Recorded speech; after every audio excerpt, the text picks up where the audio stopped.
capítulo 12 de Juan. Así que si tienen sus Biblias, vayan buscando el capítulo 12. Hermanos, Dios tiene una paciencia ilimitada, infinita. Él es eterno y Él nunca se frustra mientras espera el cumplimiento de sus planes y propósitos. No es como nosotros. Nosotros nos formamos en una línea, una fila para comprar algo y pronto nos exasperamos, pronto nos frustramos.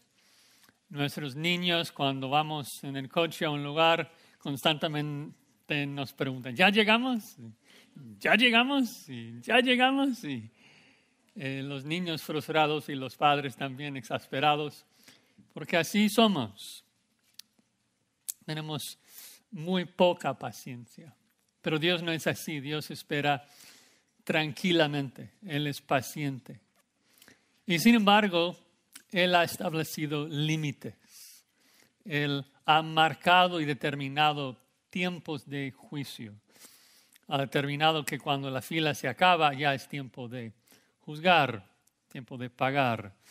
No se frustra mientras espera ahí en la fila, digamos, pero cuando llega al final, sí juzga. Y un excelente ejemplo de esto es el peor juicio que este mundo ha experimentado. Y es el diluvio mundial en los días de Noé. Recuerdan que en Génesis 6, versículo 3, que Dios vio la maldad de los hombres y marcó un tiempo. Que esta tierra iba a existir, la humanidad, por 120 años y luego el diluvio. Obviamente, durante esos 120 años, Dios espera tranquilamente. De hecho, envía a Moisés, pregonero de justicia, para llamar al mundo a arrepentimiento. Ayuda a Noé a construir el arca y salvar a todos los animales. Pero luego llega el día, ¿no? Y no es de que se le acabó la paciencia en ese día, sino de que simplemente había establecido ese día como el día de juicio. Entonces, llegó. Y no sabemos cuántos millones de personas murieron en el diluvio, pero solamente 8, la familia de Noé, fueron salvados ahí en el arca. Todos los demás fueron inundados y ahogados por el juicio de Dios. Y vemos ese patrón a lo largo de toda la Escritura. Vemos cuando se aproximaba la destrucción de Jerusalén, que todos los profetas allí están amonestando, advirtiendo, pero finalmente llega el momento y Jerusalén es destruida. Y así fue también en la primera venida de Jesucristo. En la gran paciencia de Dios, más de 1000 años, Dios extendía su paciencia, su misericordia, su gracia al pueblo de Israel. Jesús dice en Mateo 23, Jerusalén, Jerusalén, que mata a los profetas y apedreas a los que te son enviados. ¿Cuántas veces quise juntar a tus hijos como la gallina junta a sus polluelos debajo de sus alas? Y no quisiste. Cristo esperaba y esperaba.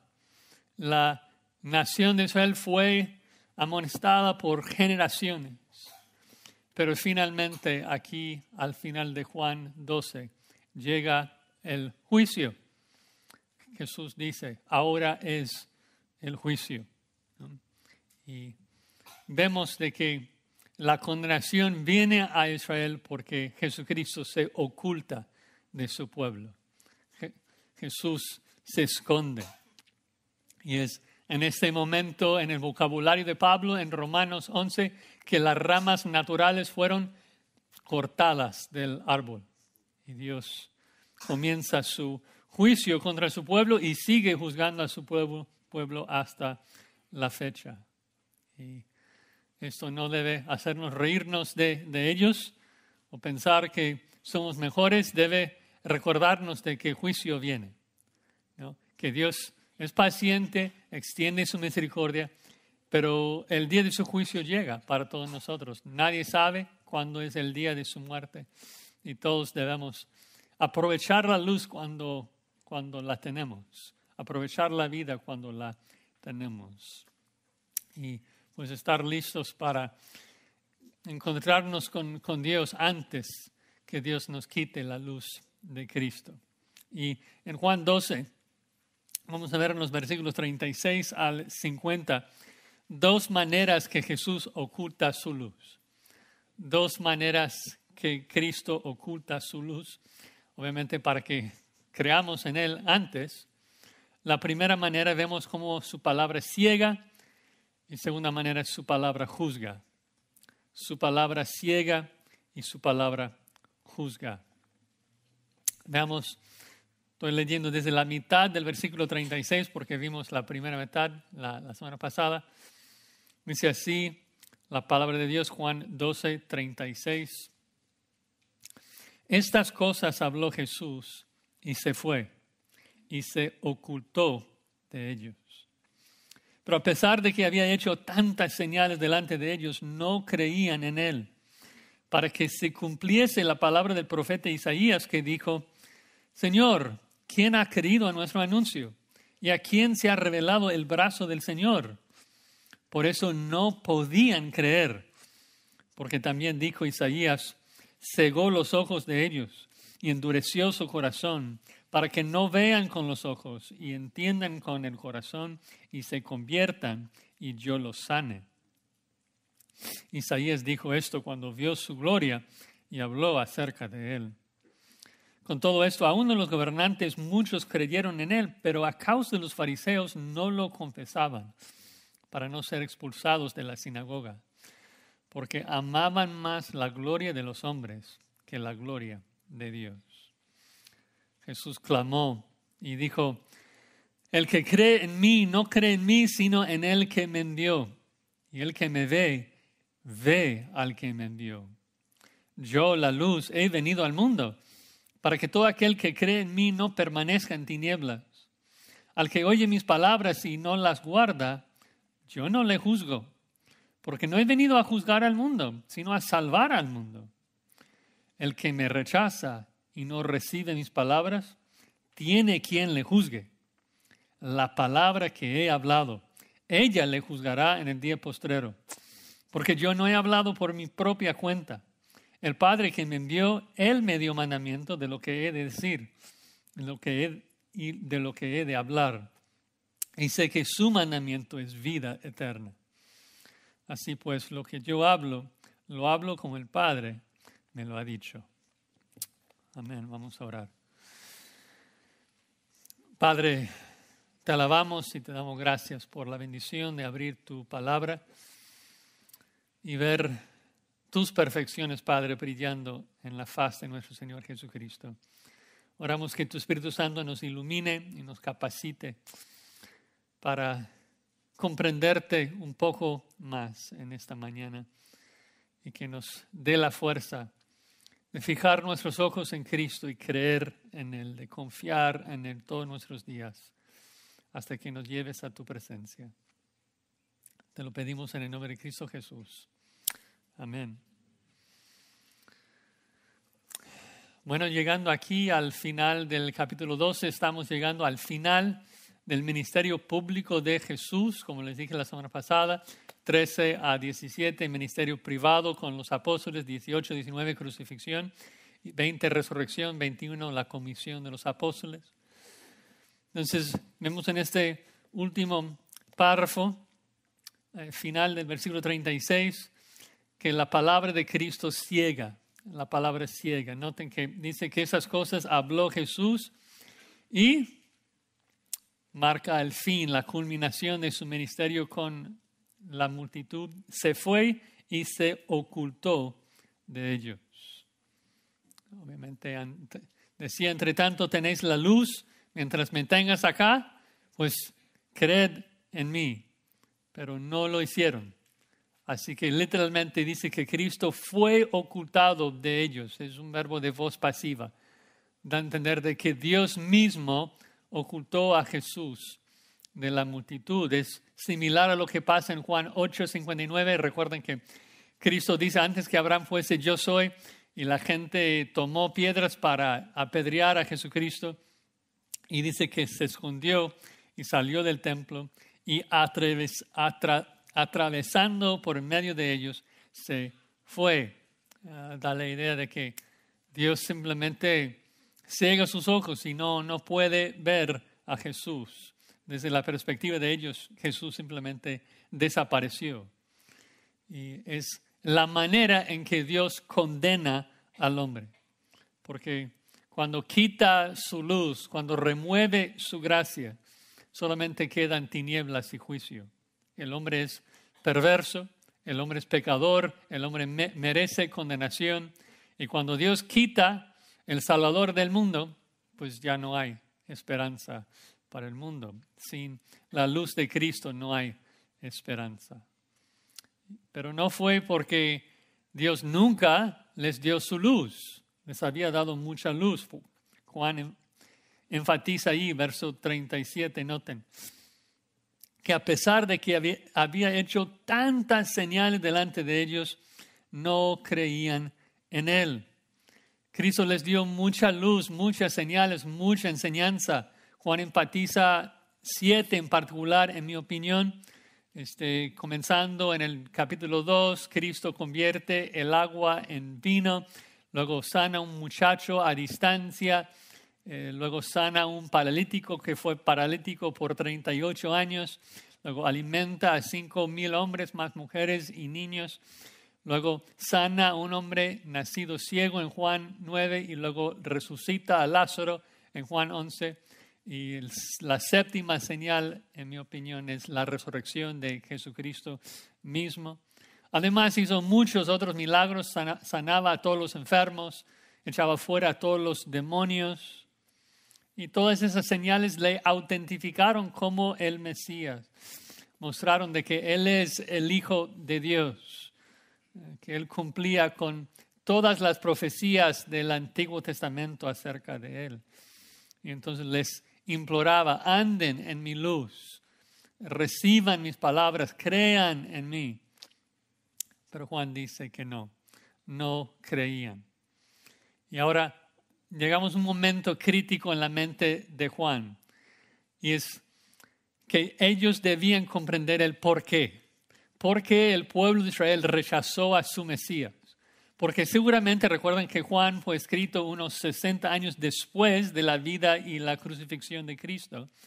Y seguramente muchos escépticos, muchos de los que estaban leyendo el Evangelio, decían, bueno, seguramente los judíos rechazaron a Jesús porque Él no pudo convencerlos, Él no pudo hacer pruebas convincentes de que Él realmente era el Mesías. Seguramente ellos pensaron, pues, nuestros padres rechazaron a Jesús como el Mesías porque Él no pudo probar que venía de parte de Dios. Las señales no fueron suficientes ni convincentes. Tal vez pensaron que hubo un problema de la enseñanza o el testimonio de Jesús. Entonces Juan tiene que explicar la razón legítima, la razón real de por qué los judíos rechazaron a Cristo. Y la respuesta viene en versículo 38. Que los israelitas no creyeron. ¿Por qué? Dice, para que se cumpliese la palabra del profeta Isaías. Es decir, de que el rechazo de Israel de su Mesías fue profetizado, fue parte del plan original. Juan nos explica, no es que Jesús haya fallado. La misión de Jesús desde el principio fue ser rechazado por los judíos. Siempre era el plan. No creyeron, Juan es explícito, no creyeron para cumplir la profecía. ¿Para qué? Habla de propósito. Los judíos rechazaron las señales de Jesús porque así fue destinado por Dios mismo. Dice, ¿qué profecía? ¿Dónde dice esto? Bueno, continúa en el versículo 38. Señor, ¿quién ha creído a nuestro anuncio? Respuesta implícita, nadie. ¿O a quién se ha revelado el brazo del Señor? Nadie. No creyeron. Ahora, para ver más detalles, busquen Isaías 53, que es el pasaje que está citando. Dejen tu dedo aquí en Juan 12. Vamos a regresar, obviamente. Y busquen Isaías 53. Y recuerden que, como les he explicado en varias otras ocasiones, normalmente cuando los autores del Nuevo Testamento citan el Antiguo Testamento, citan una frase, están llamando nuestra atención a todo el pasaje, no solamente esa frase.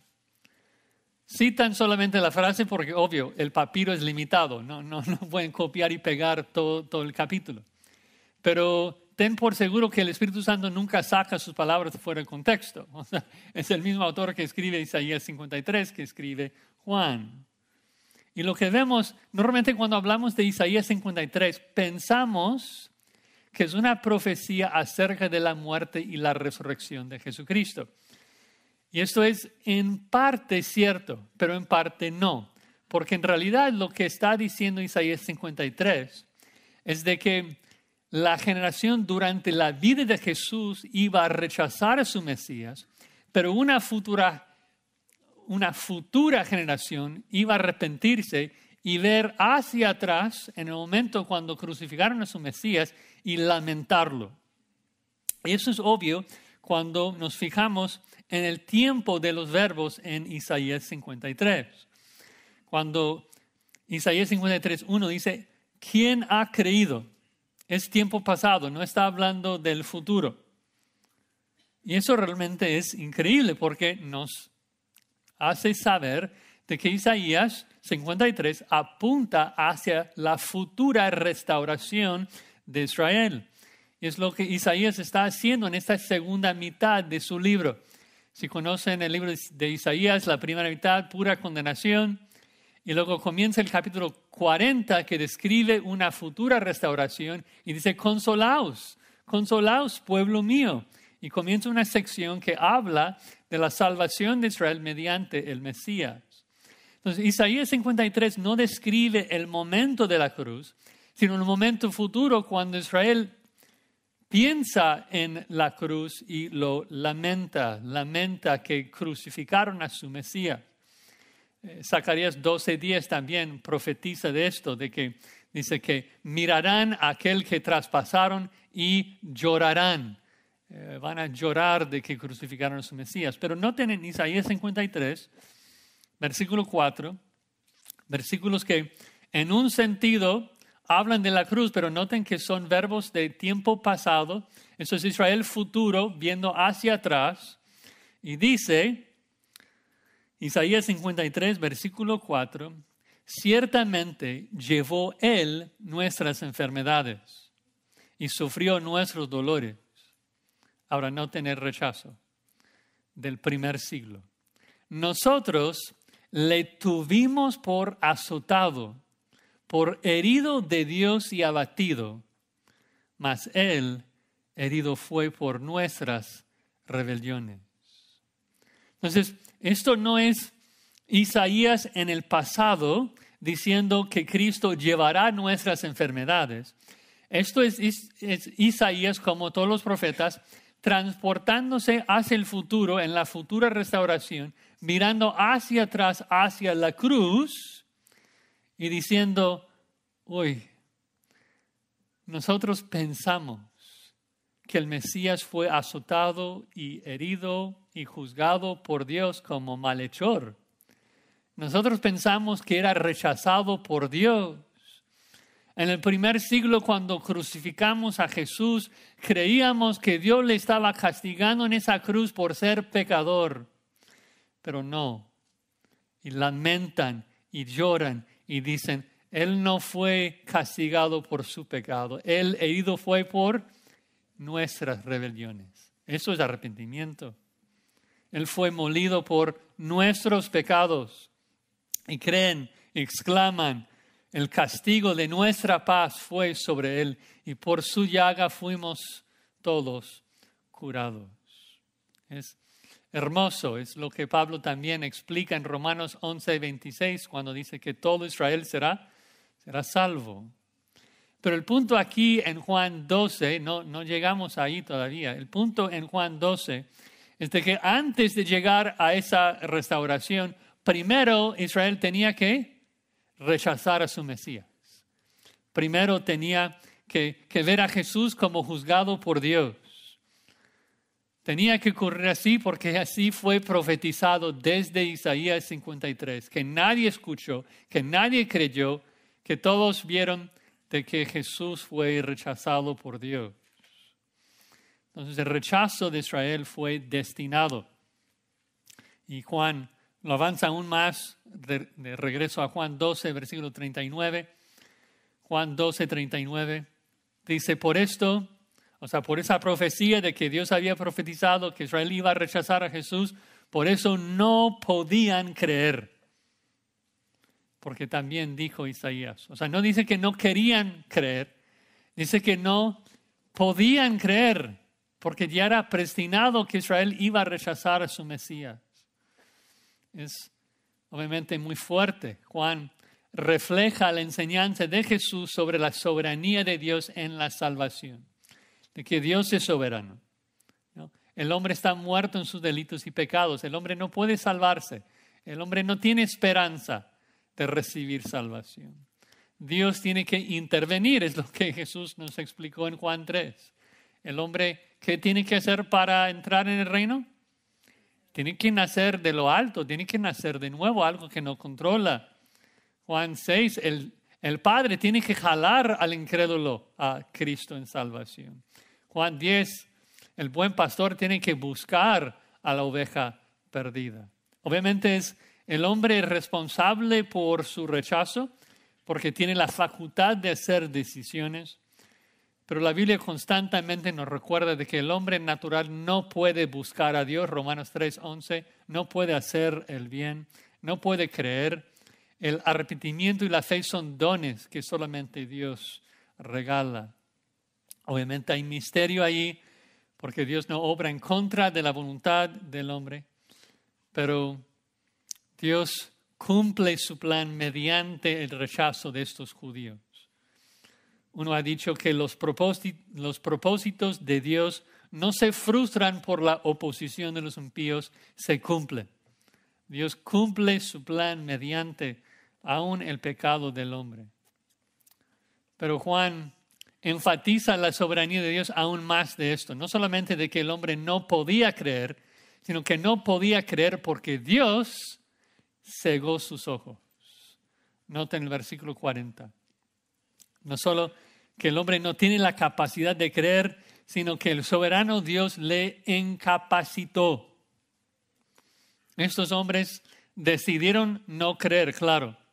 Pero la razón que Juan da del por qué es porque Dios en su soberanía los cegó. Juan 12, 40. Cegó los ojos de ellos y endureció su corazón para que no vean con los ojos y entiendan con el corazón y se conviertan y yo los sane. Otro texto muy famoso de Isaías, si quieren regresar de nuevo a Isaías, esta vez a Isaías capítulo 6, en el llamamiento de Isaías, cuando tiene la visión del Señor. Isaías capítulo 6, versículo 1, un pasaje conocido.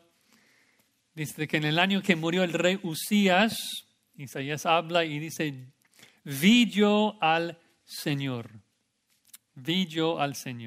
sentado sobre un trono alto y sublime, y literalmente las orlas de su manto llenaban el templo.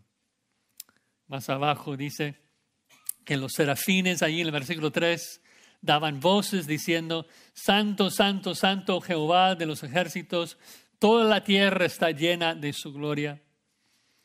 Entonces, versículo 5, dije, ay de mí que soy muerto. Pero gracias a Dios, versículo 7, Dios limpia los labios de Isaías y pregunta, noten el versículo 8. Después oí la voz del Señor que decía, ¿a quién enviaré? ¿Y quién irá por nosotros? E Isaías responde, heme aquí, envíame a mí. Bien, ¿y cuál va a ser el mensaje de Isaías para Israel de su generación? Versículo 9. Anda y di a este pueblo, oíd bien y no entendáis. Ved, por cierto, mas no comprendáis. Versículo 10. Engruesa el corazón de este pueblo y agrava sus oídos y ciega sus ojos, para que no vea con sus ojos, ni oiga con sus oídos, ni su corazón entienda, ni se convierta y haya para él sanidad. Isaías pregunta, ¿hasta cuándo? Y pues toda la vida, porque Israel iba a ser incrédulo, no iba a entender porque Dios había cegado sus ojos. Ahora, Juan no dice que ese pasaje fue cumplido, pero sí hace una comparación.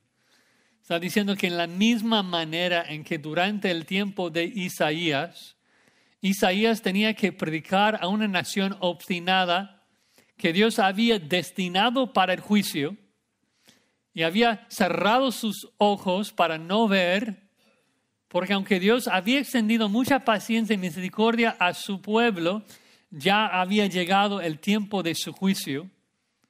Así que Dios los obligó a ser incrédulos. En la misma manera, en el tiempo de la predicación de Jesús, aunque Dios había mostrado su gracia por generaciones y generaciones y generaciones, ya había llegado el momento de juicio. Entonces Dios cegó sus ojos y cerró sus oídos para juzgarlos. Esperó más de 1000 años pacientemente, pero ahora era el tiempo de juicio. Jesús dice en Juan 12:31, ahora es el juicio. Ahora es el juicio. La cruz condena a todos.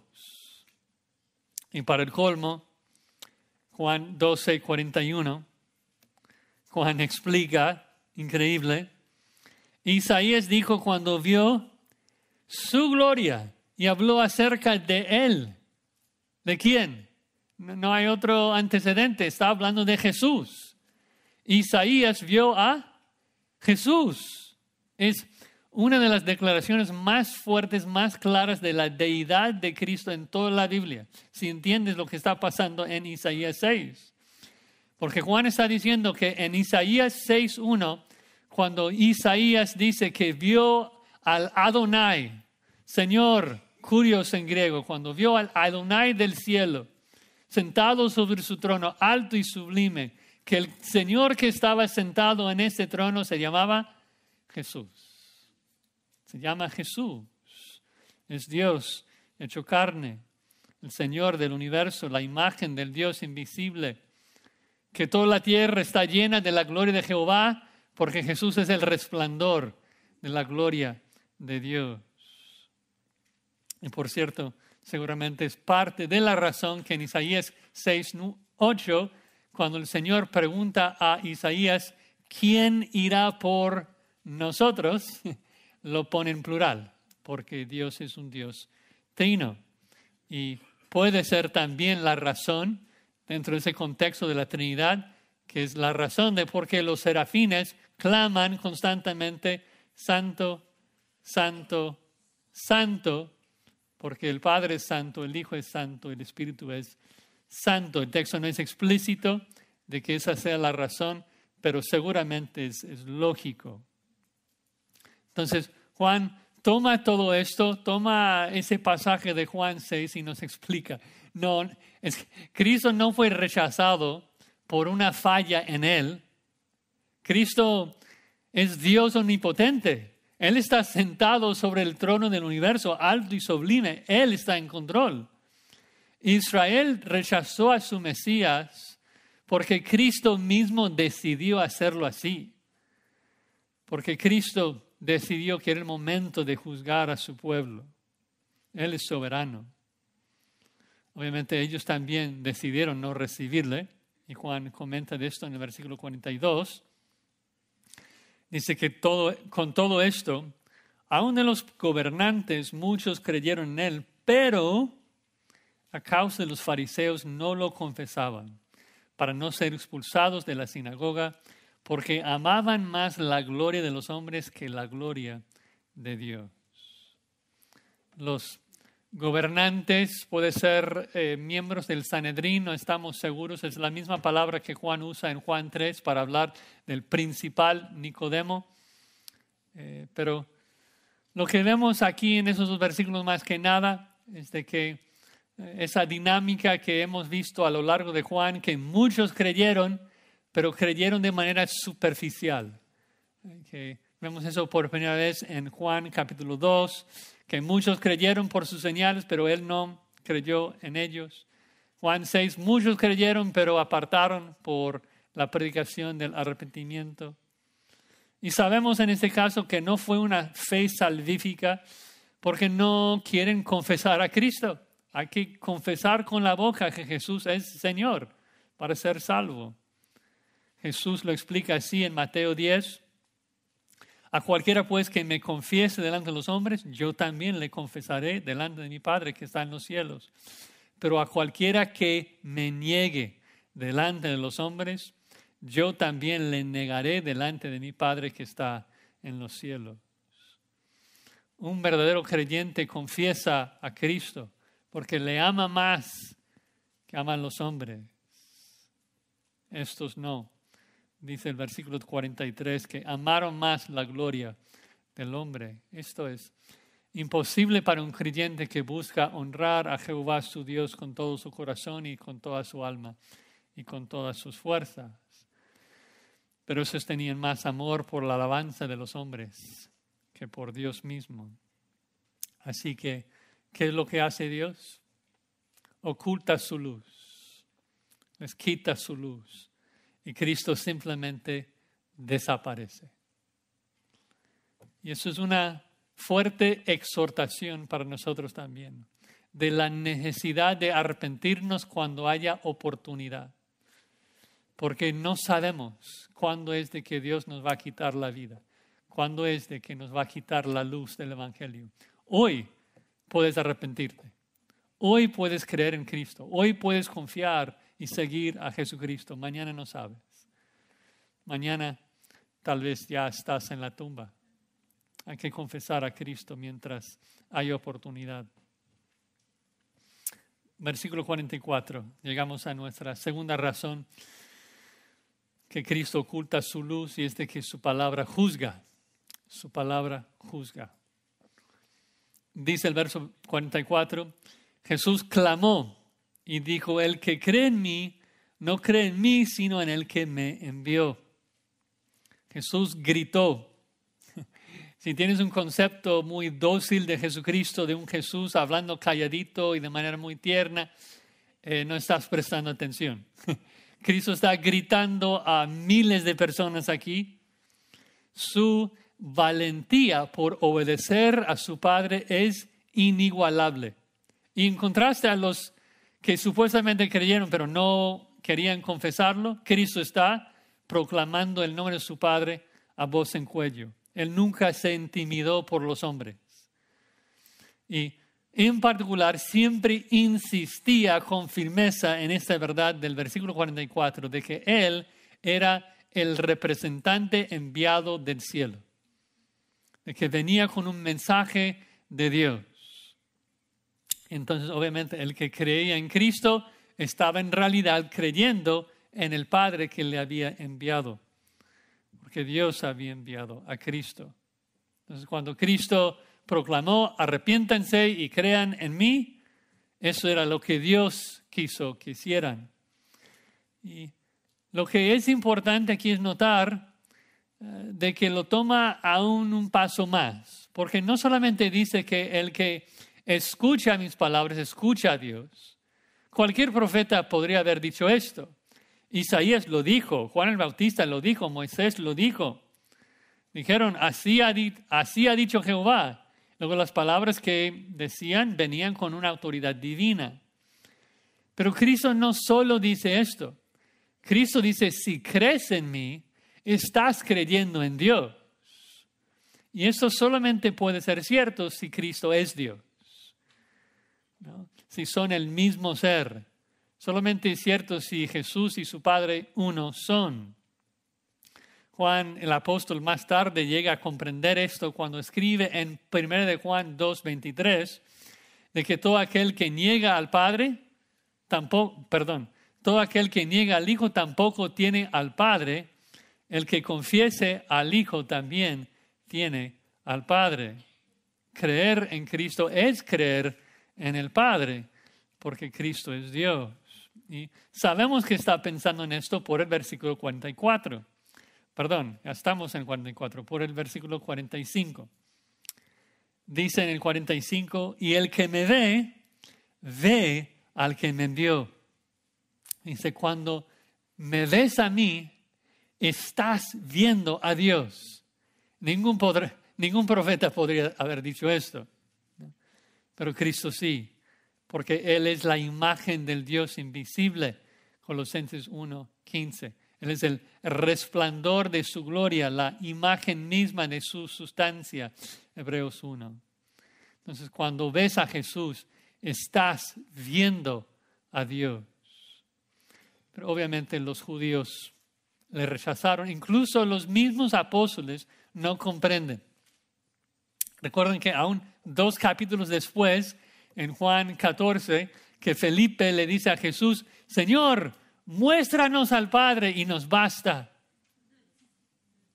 Jesús le dice, ¿tanto tiempo hace que estoy con vosotros y no me has conocido, Felipe?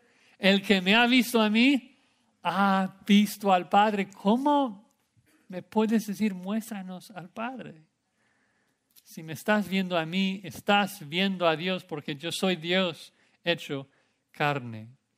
Y es tan importante que Cristo comunicara esto a los israelitas, porque debían comprender de que cuando ellos le crucifican a Cristo, están crucificando a su Dios, están rechazando a su Creador, están matando a su juez. Y cuando su luz es apagada, solamente queda la noche del juicio. Así que agrega versículo 46. Yo, la luz, he venido al mundo para que todo aquel que cree en mí no permanezca en tiniebla. Cristo aún hasta el final, hasta su última enseñanza, insiste, vine para salvar, no vine para condenar, vine para que al creer en mí no tuvieran que andar en sus tinieblas. Se viene para sacarlos de las tinieblas. Y creo que Juan ubica esta enseñanza aquí al final del capítulo 12, porque realmente resume toda la enseñanza de Jesús. Muchos comentaristas, y estoy de acuerdo, creen de que este último párrafo de Juan 12 no ocurrió después del anterior. Los evangelistas muchas veces no ponen su material de manera cronológica. Y entonces, en el versículo 36, cuando Jesús se fue y se ocultó de ellos, eso es el final del ministerio público de Jesús. Pero luego Juan toma una enseñanza de Jesús y lo pone después como para concluir, para resumir la última invitación de Jesucristo antes de su crucifixión, antes de que cayeran en su condenación, en donde Cristo implora una vez más, cree en mí. Vine para salvar, vine para sacarles de las tinieblas. Arrepiéntanse, porque si rechazan mi luz, no hay esperanza. No hay esperanza. Observen el argumento de los siguientes 2 versículos. Al que oye mis palabras y no las guarda, yo no le juzgo, porque no he venido a juzgar al mundo, sino a salvar al mundo. El que me rechaza y no recibe mis palabras, tiene quien le juzgue. La palabra que he hablado, ella le juzgará en el día postrero. Entonces Cristo comienza y dice, mira, no vine para juzgar. En su primera venida no vino para eso. No vino para juzgar, vino para dar su vida en rescate por muchos. Vino para salvarnos de la ira de Dios. Entonces dice, mira, si ustedes no me obedecen, no les voy a juzgar. Si no creen en mí, no les voy a juzgar. No vine para esto. Entonces tal vez uno está pensando, ok, estoy bien entonces. Cristo no me va a juzgar, estoy bien. Pero hay un problema. ¿Y cuál es el problema? Ya habían escuchado las palabras de Cristo, que eran palabras de Dios, de divina autoridad. Y si ellos rechazaron esa palabra, entonces tendrían que ser juzgadas por esas palabras, ¿no? Ellos habían escuchado el mensaje de salvación que Jesús estaba predicando. Y esa misma palabra les iba a juzgar en el gran trono blanco. Le van a juzgar. Porque se van a presentar delante de Dios en el gran trono blanco, cargados de su rebelión, cargados, vestidos de todo su pecado. Y Dios les va a hacer así, play a las palabras de Jesucristo. Yo les regalo vida eterna. Yo les ofrezco vida eterna. Cree en mí y yo te doy vida eterna. Y las palabras de Cristo juzga al hombre porque demuestran que tuvo oportunidad. Tú tuviste la oportunidad de creer en mí y ser salvo y me rechazaste. Rechazaste el sacrificio que podría perdonar tus pecados. Y lo mismo aplica a todos nosotros que hoy estamos escuchando el Evangelio de Jesucristo. Si lo rechazamos, este momento nos va a juzgar. Porque Dios nos va a mostrar que tuvimos la oportunidad de escuchar la palabra, de creer la palabra, pero rechazamos. Terrible. Versículo 49. Porque yo no he hablado por mi propia cuenta. El Padre quien me envió, Él me dio mandamiento de lo que he de decir y de lo que he de hablar. Entonces nuevamente Cristo está diciendo, yo solamente estoy expresando las palabras de Dios. Las palabras de Cristo tenían una fuente, un origen divina. Y seguramente está pensando en otro texto bíblico.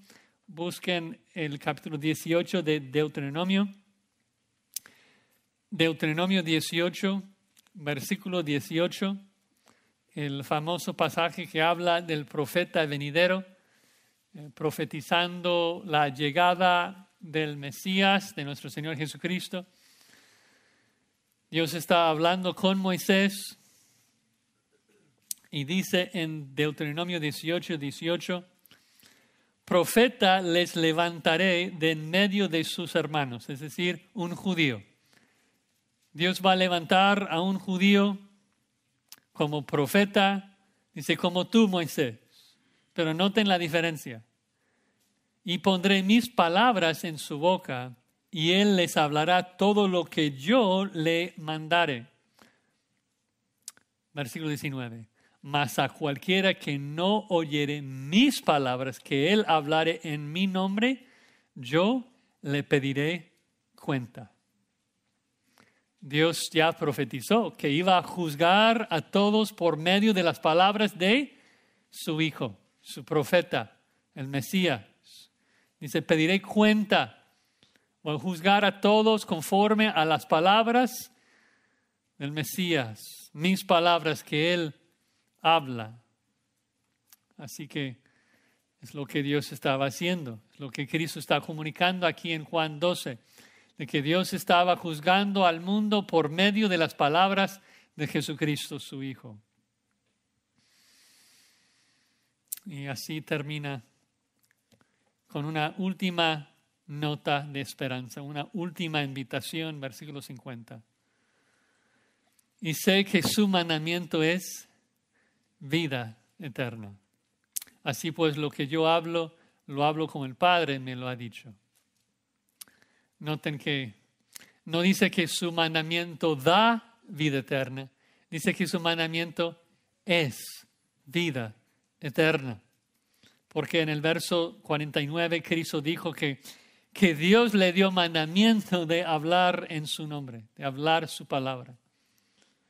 Y ese mandamiento, que Jesús viniera al mundo a predicar el Evangelio, de dar su vida en la cruz, es nuestra vida eterna.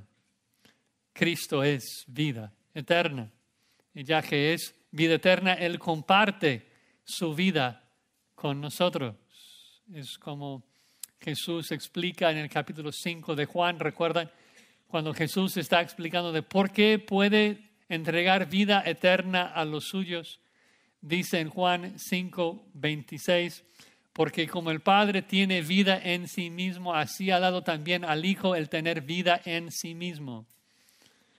Así que concluye, así también el Hijo a los que quiere da vida. Entonces Cristo es vida. Tenía el mandamiento de parte de Dios de entregar su vida a los que creían en Él. Pero siempre la palabra es una espada de dos filos, ¿no? Que ofrece salvación, pero también condena a los que rechazan esa salvación.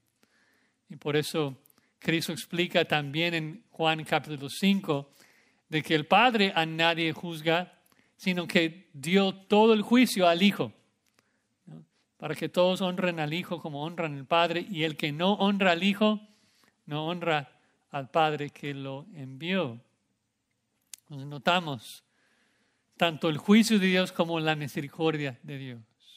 Notamos el juicio de Dios porque con la cruz Cristo estaba condenando a todos los incrédulos, que el día del juicio en contra de Israel estaba llegando, de que realmente se había acabado. Cristo se ocultó de ellos. Ya el Israel de esa generación ya no tenía más oportunidad. Sus ojos cegados, sus oídos cerrados. Dios en su soberanía puso esa línea y habían llegado. Pero también vemos la misericordia de Dios en que hasta su última palabra, hasta el final, Cristo está amonestando a su pueblo, advirtiéndoles y llamándoles a arrepentimiento. Y siempre que Dios nos amonesta, tenemos que verlo como una misericordia. ¿Sí? A veces no lo tomamos así. El niño cuando está jugando en la calle y el padre le amonesta y le grita, siente amenazado. No, el padre le grita, ¿por qué? Porque le ama, porque quiere que se escape del peligro. Siempre que Dios nos amonesta, lo hace desde su amor. Aún recuerden en los días de Jonás. Jonás va a Nínive y pregona 40 días y Nínive será destruida. Dices, bueno, pero ¿dónde está el evangelio allí? ¿Dónde está la misericordia allí en ese mensaje? No, pero aún el rey pagano comprendió. El rey pagano comprendió. Dios no tenía que darnos esa advertencia. No tenía que darnos 40 días. Pudo habernos matado ya. Si nos arrepentimos, tal vez hay oportunidad de escaparnos de su ira, de su juicio. Y lo mismo pasa acá. Cristo no tenía que advertirles más. Cristo había esperado más de 1000 años. Había mostrado muchísima paciencia. Cristo dice en Isaías 65, extendí mis manos todo el día a un pueblo rebelde. Ya leímos Mateo 23, Jerusalén, Jerusalén, ¿cuántas veces quise juntar a tus hijos y no quisiste? Más de 1000 años de paciencia, de misericordia, con mucho amor. Ahí, por decirlo así, esperando en la fila, listo para salvar, extendiendo su misericordia, extendiendo su salvación. Pero ya llegó el día. Ya llegó el día destinado, marcado por Dios para el juicio de su pueblo. Y realmente cuando terminamos el capítulo 12, ya se acabó la misericordia de Dios para ellos. Y Cristo se oculta de ellos y solamente les espera el juicio. En ese momento realmente los israelitas, las ramas naturales fueron cortadas del árbol. Y ahora, desde este momento en adelante hasta la fecha, Cristo extiende su misericordia, su salvación a los gentiles. Así que nosotros debemos ver esto y arrepentirnos, obviamente. Y no pensar, bueno, qué bueno, Israel fue cortado del árbol, así que ahora tenemos la bendición y tenemos todo el tiempo y la misericordia de Dios. No, no, porque Pablo nos recuerda en Romanos 11, dice, pues las ramas, dirás, fueron desgajadas para que yo fuese injertado. Bien, bien, dice, por su incredulidad fueron desgajadas. Pero tú por la fe estás en pie. No te ensoberbezcas, sino teme. Porque si Dios no perdonó a las ramas naturales, a ti tampoco te perdonará. El punto nuevamente es de que el día del juicio viene pronto, el día de tu muerte viene pronto. Y hay que aprovecharnos de la luz cuando la tenemos. Hay que arrepentirnos y confiar en Cristo, seguir a Cristo cuando Dios nos da esa oportunidad. Porque no sabemos cuándo llegamos a ese momento que Dios ha establecido para quitarnos su luz, para quitarnos la misericordia que se ofrece en Cristo Jesús. Entonces, tenemos que recordar que Dios es justo, ¿no? Dios odia al pecado y Dios aborrece también al pecador. Él visita la iniquidad de los padres sobre los hijos y sobre los hijos de los hijos hasta la tercera y cuarta generación. Y su juicio viene, y viene pronto, porque esta vida pronto se acaba. Y si no crees en Jesús, si no crees que Él es el Mesías, el Hijo de Dios hecho carne, tu Señor y Salvador, la misma palabra de Cristo que tú escuchaste hoy, donde Él extiende una invitación de venir a Él y recibir vida eterna, esa palabra que escuchas hoy te va a juzgar en el gran trono blanco. Porque Dios te podrá decir, te di la oportunidad de recibir mi perdón y tú me rechazaste. Tú rechazaste a mi Hijo. Y en particular escuchaste hoy que Dios no solamente es un juez justo, sino también un Salvador misericordioso. Sí, visita la iniquidad a los hijos y a los hijos de los hijos hasta la tercera y cuarta generación, pero Él guarda misericordia a millares y Él extiende su misericordia a nosotros hoy. Por eso envió a su Hijo Jesucristo al mundo para salvar a los que creen. Así que yo les imploro, yo los suplico, como Jesús hace en este pasaje, de creer en Él. Él, siendo Dios omnipotente, el eterno Hijo de Dios, vino a este mundo. Somos recordados de esto en estos tiempos, de que nació de una virgen, que vivió una vida perfecta de obediencia, una vida que tú no logras vivir, tú eres pecador. Y cumplió la ley por ti para llegar a esa cruz, recibir nuestro pecado, morir por nuestro pecado, morir como sustituto nuestro, ser sepultado y resucitar el tercer día para ofrecernos vida eterna. Cree hoy, confía en Él hoy. Él es infinita en misericordia, pero llegará el día y llegará más pronto de lo que pensamos, en que su palabra es ocultada de nosotros. Vamos a orar.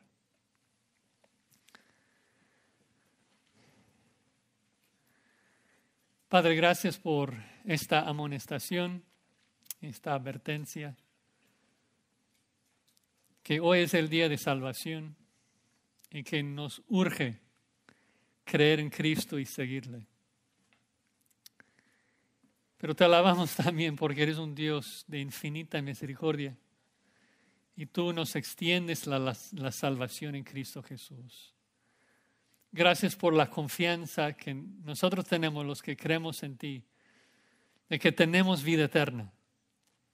Gracias por la confianza de saber de que en el juicio tú nos verás irreprensibles, porque estamos vestidos de la justicia perfecta de Cristo y todos nuestros pecados fueron borrados en la cruz del Calvario. Gracias por la esperanza de saber de que si no escatimaste ni a tu propio Hijo, sino que lo crucificaste por nosotros, que también con Él nos darás todas las cosas que necesitamos y que tú nos preservarás para tu eterno reino. Gracias aún te damos por las pruebas en esta vida, sabiendo que son para nuestro bien. Ayúdanos a gozarnos en nuestras dificultades, en recibir tu disciplina con gozo, sabiendo que tú las uses para transformarnos a la imagen de Cristo. Y sobre todas las cosas, queremos ser como Él. Ayúdanos a amar la gloria que tú das, más que la gloria que el hombre da. Y que podamos confesar tu nombre y seguirte